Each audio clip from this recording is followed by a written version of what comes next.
Powerful, powerful. That was powerful, wasn't it? Yeah? It was? Yeah? How many agree with me? Yeah? Thank you, thank you, thank you. Let us pray together, shall we?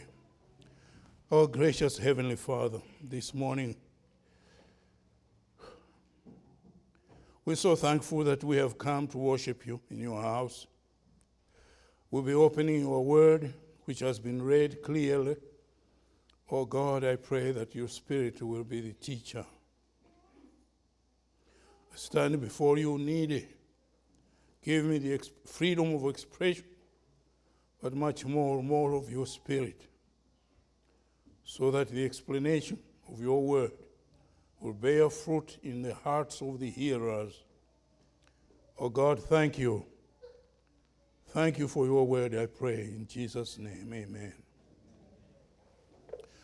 Our subject this morning is Cornerstone, rejection and rescue. How to overcome rejection at every phase of your life by doing just this one thing. Rejection and rescue.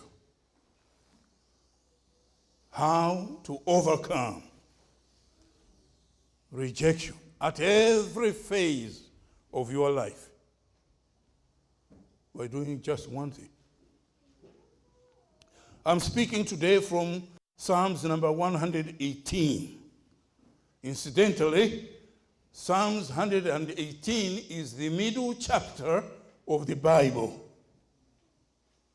That psalm is the middle chapter of the Bible from Genesis to Revelation. The middle chapter is Psalms number 118. And I found out also that the middle verse is in that chapter. The middle verse is in that chapter, is verse number 8, which says, it is better to trust in the Lord than to put confidence in man. That is the middle verse of the Bible. Learn something? All right? Are you following me so far? Thank you. And as usual, I crave for people to respond back to me when I'm preaching. That helps me so I can adjust. If I need to skip, I'll skip. If I need to tone down, I'll tone down. If I go by how I see you in your eyes. Psalms 118. I am going to trust that my thing here will work. If it doesn't, have mercy.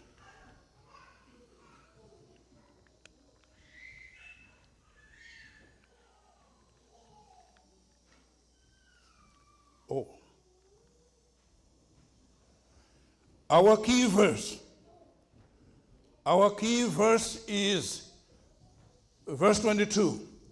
The stone which the builders rejected has become what?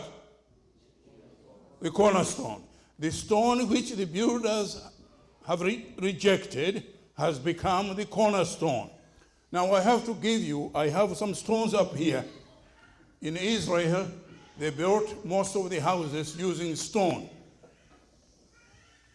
So, with a building trowel, they pick up stones, a heap of stones, and shape the stones as they build, trying to put up a structure. They check each stone and see how each one would fit in the structure, keeping to build a structure, a wall. They check to see how it will meet. If the stone does not quite fit in the structure here, they throw it down, throw it away. They check one, try to trim it, doesn't quite fit in here, throw it down. It's a rejected stone. It doesn't fit in the structure. Then they keep building. They keep building.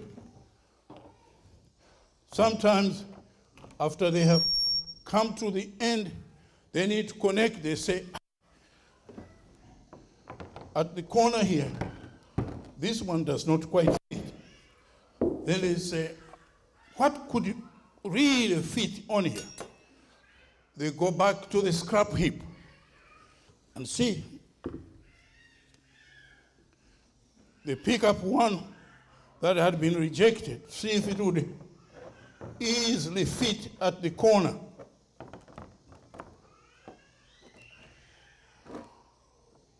And they immediately find, man, what we thought was a rejected stone has fitted very well at the corner here. That's the verse that you read there. The stone which the builders rejected has become the what? The chief cornerstone. In this sentence here, there are three subjects. We're doing analysis now, English analysis. Three subjects in the sentence here. Number one, the stone. That's number one. And then number two, the builders. Thank you. Number two, the builders. Number three, number three, the cornerstone. That's right. Number three, the cornerstone, the chief cornerstone. Three subjects. In there are two verbs. One is two verbs. Help me. Number one, rejected. Rejected is a verb. Rejected is, if we wanted to go further analyzing it, we would say it's a passive verb, because rejected is not an active verb. It's a passive, it reflects a passive action. Rejected. Then the second verb is what? Become. Become. Become a combination of two words. Become. Again, one kind of a passive verb. The stone, the builders, the cornerstone. We'll deal with that this morning. We'll move further.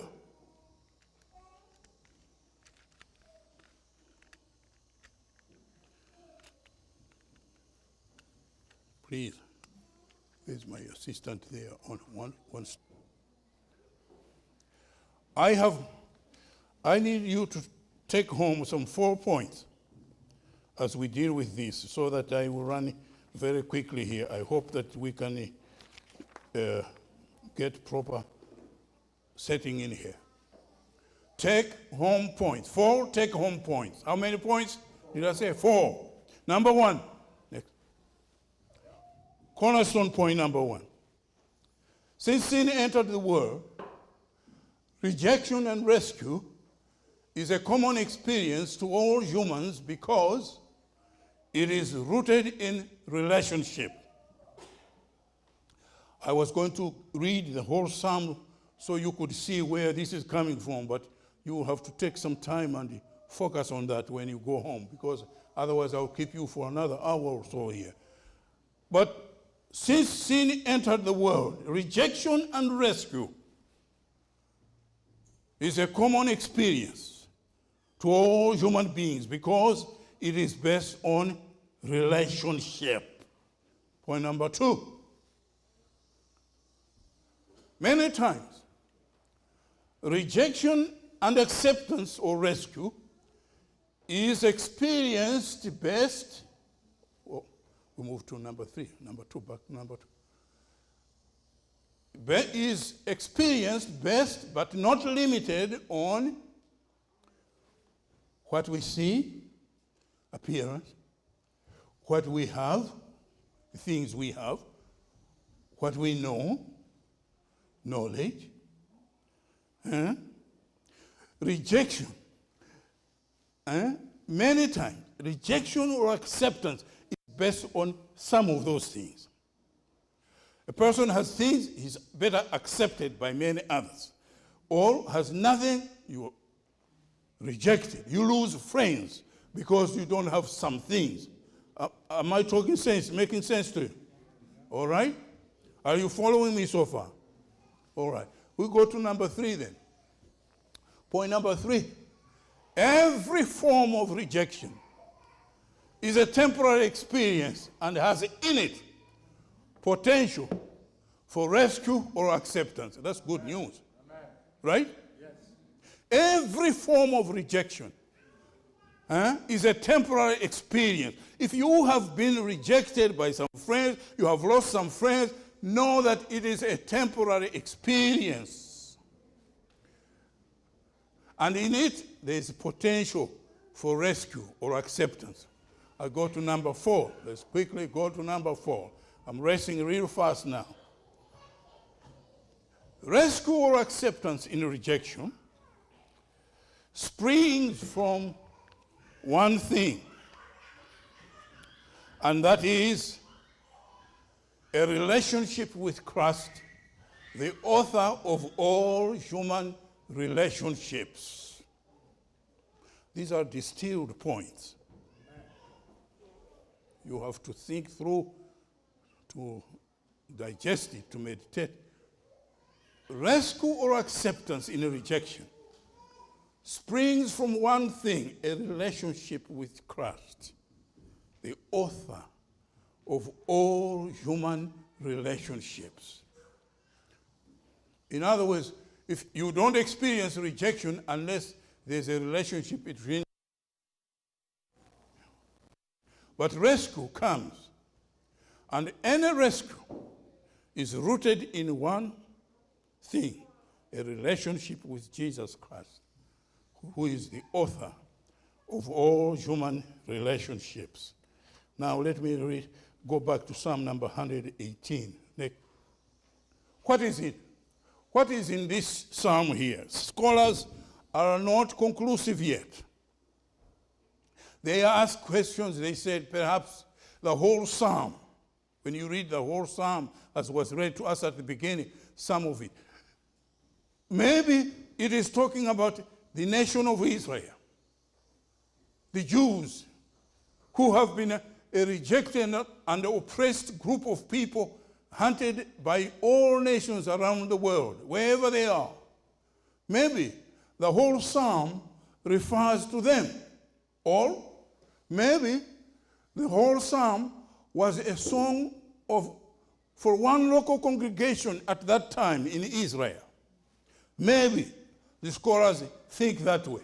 Or they say maybe it refers to one national king, one of the kings of Israel, maybe. That's what the psalm is about this rejection and acceptance and rescue. Or it refers to some future personality. It is a prophetic song about a future personality who would be rejected but become a cornerstone somehow. Or they say maybe this song is about you and me. Or it is about all of the above. The whole psalm. When I studied this psalm, I tell you, I was fascinated. I said, what did God hide in the middle of the Bible for us? Why did he put this message of rejection and acceptance in the middle of the Bible? Is that the center? Those were some of the questions that I had in my mind until I learned, and when I discovered that, man, there's more of this. Now, let me come to point number 1 that we came to, but move up. Next. Rejection is common to all. Is that right? How many agree with me? So please raise up your hand. Rejection is common to all people. Children, young adults, men, women, husbands, wives, employers, employees. Let me show you. I'll be very personal now at this point. It's okay for me to be personal? It's all right? Thank you. Thank you for your permission. All right, next. 2 weeks ago, my wife and I went to California, where my son lives. July 22, they had a new baby born. Our 5th grandchild. That boy I'm holding in my hands. Huh? Do you see that? I want you to watch carefully, please. I normally wouldn't bring personal pictures in church like this, in a sermon like this, unless I'm trying to make a big point. And listen to the big point coming, all right? That baby was barely 3 weeks when we saw him. Look at the eyes. Look at how he's looking into mine eyes. Eh? God, in his mercy and wisdom, designed it because children learn rejection or acceptance as soon as they are born. That baby, we would put him in his crib, and when he's uncomfortable, he cries. Then I go get him. When I get him, I put him in my arms or in grandma's arms. Look at it. He's quiet and he's looking up into my face to see whether he is accepted or rejected. Are you following me so far? Child development psychologists or specialists tell us that as early as that age, children are able to read the faces, the expressions in the face, whether you love that child or you reject that child. Amen. Are you following me so far? Yes. No wonder God, in his wisdom, he designed that you should put your child on the breast level so he can read. A child that young can only read up to a foot, can see up to a foot clearly. And the mother's breasts here hang about the same length. When a mother is breastfeeding the baby here, the baby is looking up into the face of the mother to see whether he is loved or not. Are you following so far? We're talking about rejection and acceptance, that it is common to all. It starts at a young child, young age. So, then, we grow up. We become teenagers. All right? We become young adults, 19, 20. You begin to look at the girls. Next. Hey. I don't know. Ooh-wee.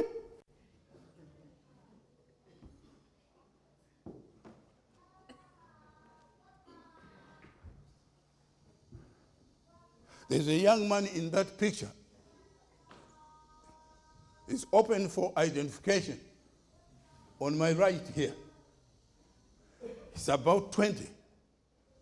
He's about what age? 20. Has just graduated from Malawi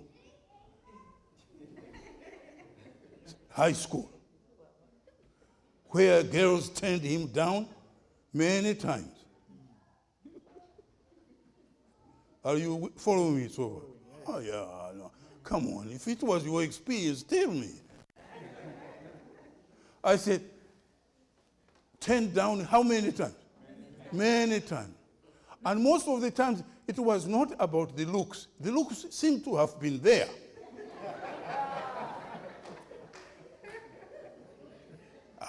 Hey, bear me out now. It was probably about the clothing.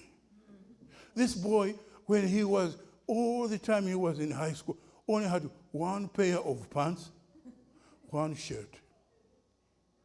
And there were girls there, some who came from Zimbabwe. In those days, Zimbabwe was an upper class country, and they came better dressed. So they look at this boy in one shirt, week after week. When it came to the weekend, same khaki pants, white shirt. I said, So you try to talk to this one, you are rejected. And it becomes news, the whole dormitory. That's how it used to be in my time. I don't know about you. Are you with me so far? So you feel rejected. What happens? And years later, when I even went to Zimbabwe to college, man, I'm telling you, there were attempts here and there and so forth. Rejection. Common to all. Common to how many? All. Until one day, next.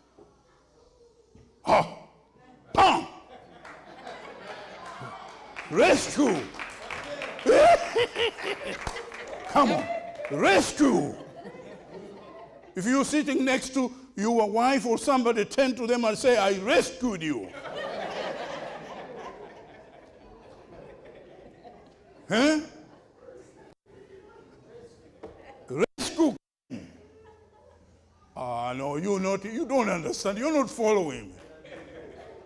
That lady rescued me from all the bad girls.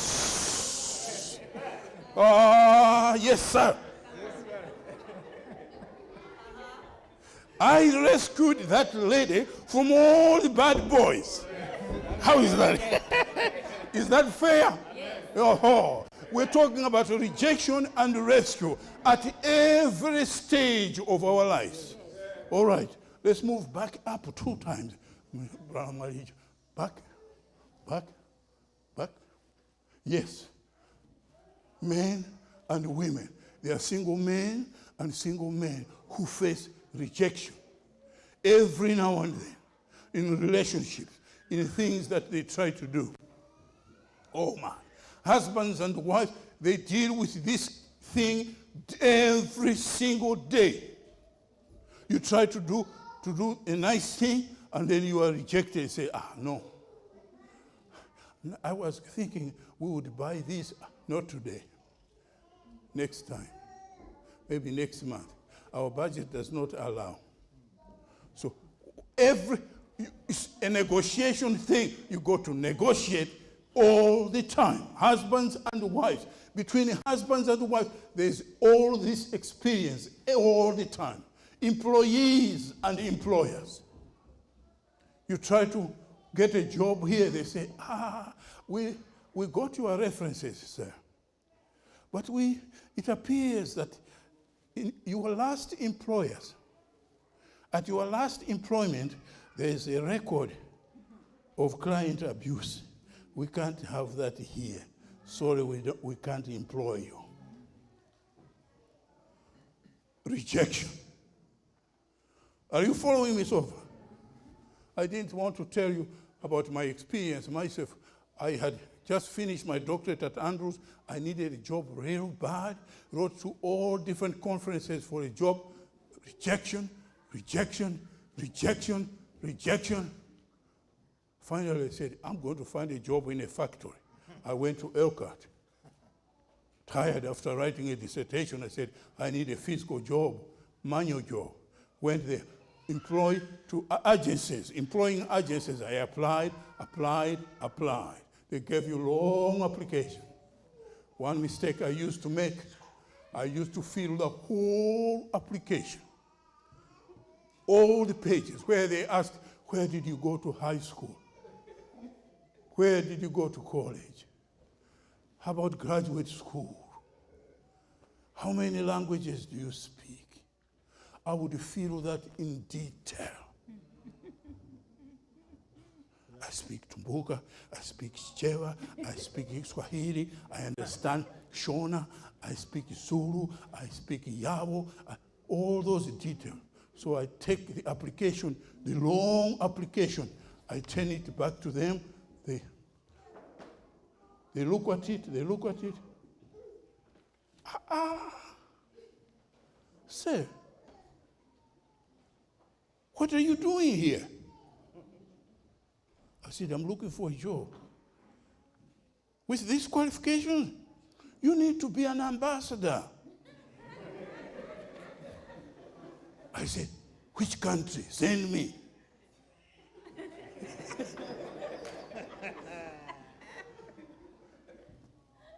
Place after place, it was the same thing, rejection. Then I discovered my mistake. I said, I know. Next time I applied, they said, okay, fill the application. Same size of application, filled. High school, Malawi Secondary School. Stop. Did you graduate from high school? Yes. College, blank. Graduate school, blank. Languages, English only. Turning the application. The supervisor looks at it and says, yes. Can you read a ruler? I said, yes, sir. He said, go on the line. You're employed. Immediately. We're talking about rejection. Employee, employer is common to all. You deal with it every single day. Move on. Move on now. Ba, ba, ba. Who is in Psalms number 118? I will skip that. But I had an experience myself many years ago. So let's analyze it in Psalms 118, verse 22. The stone which the builders rejected has become the cornerstone. In this sentence here, the issue is not with the stone. Are you following so far? The issue is not with the stone. The issue is with the builders.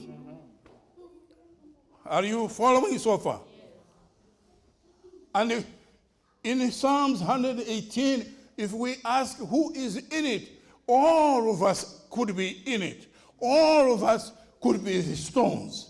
All of us are cut out to fit some place, somewhere in God's plan here on earth, in every society. Are you following so far? Yes. Each one of us is cut out, created to fit some place, do something, somewhere, some place, in some society, some organization, somewhere. You are the stone.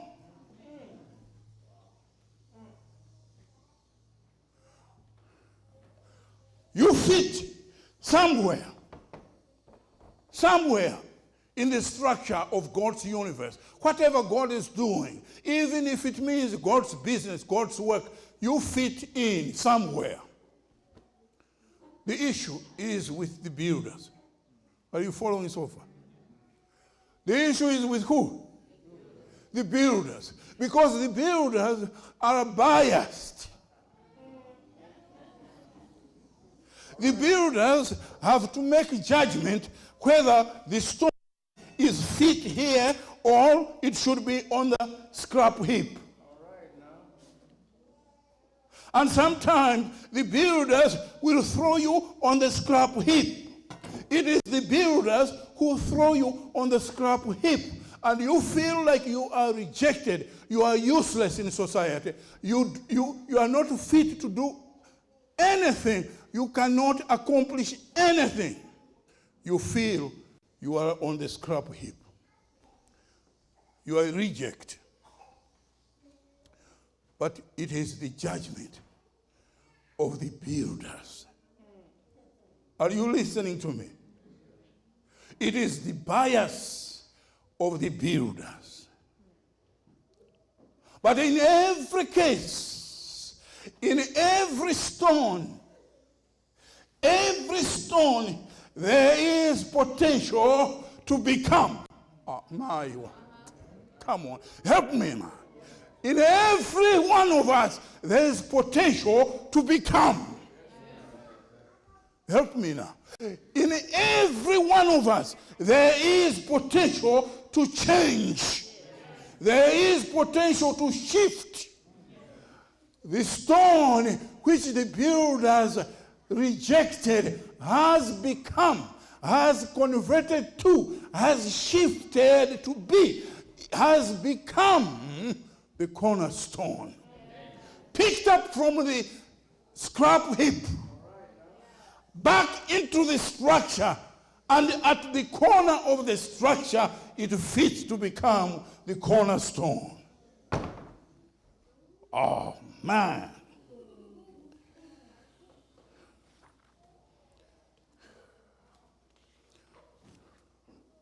Let me wind up with this now. This is a great psalm.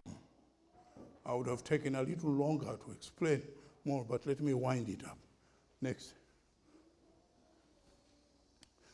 About 1670 years after the writing of those words, the stone which the builders rejected, another king raised up in Nazareth, obscure background, but anointed by God. Right from the very beginning. At the very beginning of his ministry, came back to his hometown in Nazareth and read the scriptures. The Spirit of the Lord is upon me. He has anointed me. And when the hearers, the listeners, the builders, oh my Lord, when the builders heard it, they said, no, we know who you are. We know who your daddy was. You used to play down here on the street here. What you are claiming here is not true. We cannot accept that. Out. They took him by the neck, threw him out of the temple, out of the city. Rejected.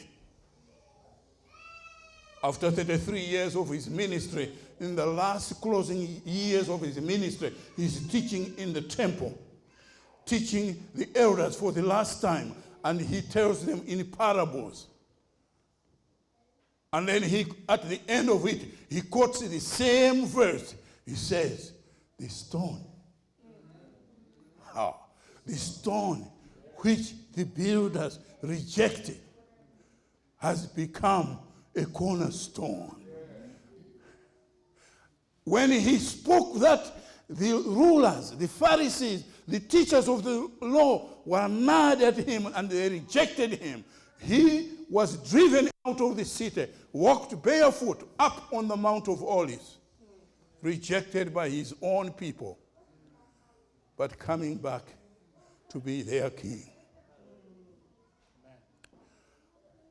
Along with him, there were men that had been following him for 3 years. Among those men, Peter and John. Peter and John, they watched him, followed him up.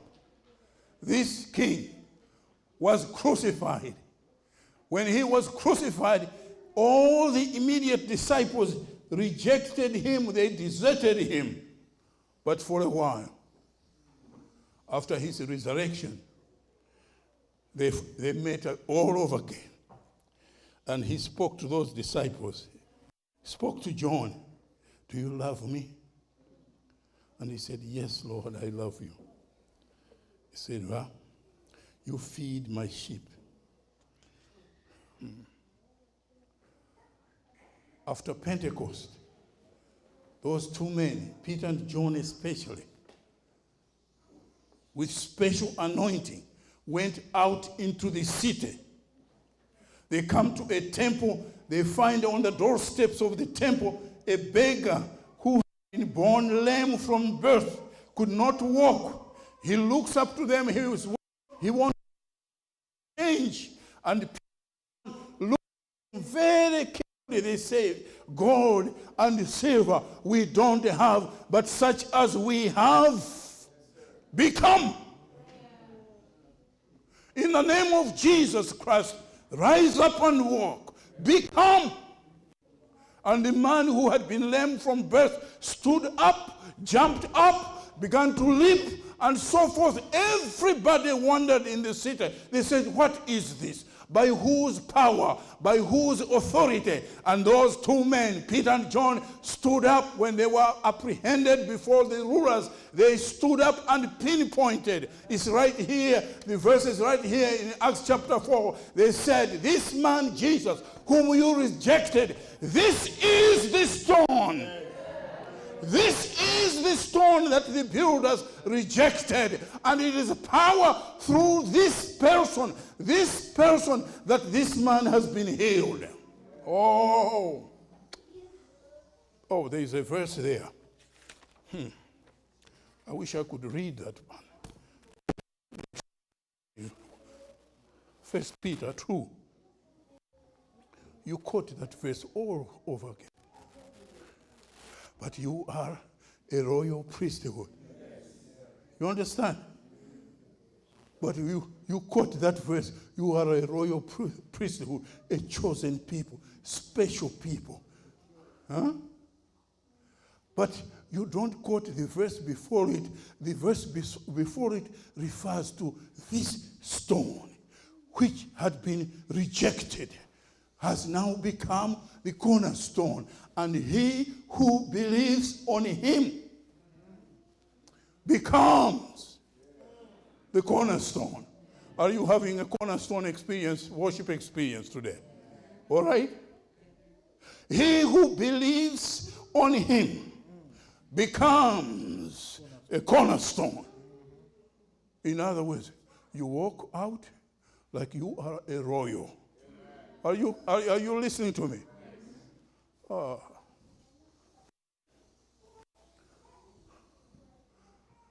You walk out, chest out. You don't walk with low self-esteem. You have become.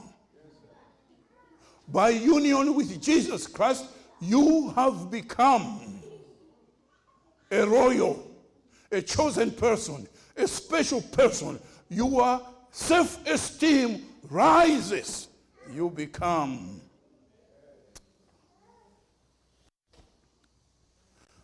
There are few people, some in here, who are of royal background. They understand what that is. I know myself. When we go home to Malawi, we drive, we land in Lilongwe, we driving to Mzimba, we are at Mzimba Bomb. As soon as we cross Mzimba Bomb, we know we are in the territory. We are in the territory. Where we are driving now is our what? Our territory. We only need to probably suggest to them who we are, and we are accepted. When you accept Jesus as a personal Savior, many things change in your life. That's what this message, that's what this psalm is all about. The stone. If your friends have been rejecting you, they have been looking at the periphery on the outside. When you take Jesus in, it changes everything about you. You put on a particular kind of air that allows you to feel like you own the whole world. You belong. As praise team comes up, I want to give opportunity to somebody. There may be somebody in the audience here who has not accepted this stone.